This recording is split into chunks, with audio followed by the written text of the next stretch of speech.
Safi. Mashindano ya riadha ya walemavu wa kusikia barani Afrika yaliingia siku yake ya pili katika uwanja wa Kasarani hapa jijini Nairobi.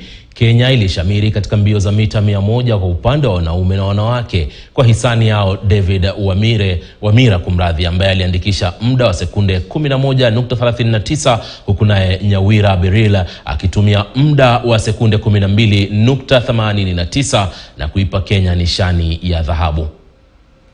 Be here and winning this race because I am experienced and I'm really happy. It is the first time that I'm winning 100 meters in African Championship. Like recently, the other time in 2019, I did not participate in 100 meters, but now I'm very happy that I have won this. So I'm also hoping to break the record for 200 meters. Nimefurahi sana nimepata gold na niko tayari kuwakilisha Kenya. Serikali kini support, nitaendelea kwenda na nikuwe champion pia katika Japan.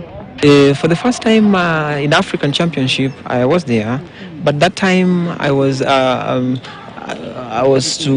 had a problem with my knee, yeah.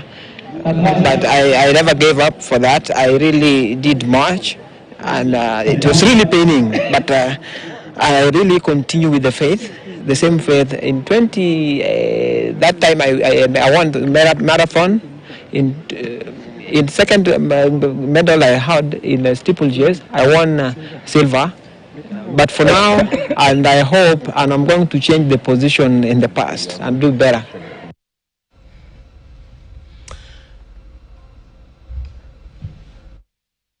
Kwingineko, dereva matata Ian Duncan na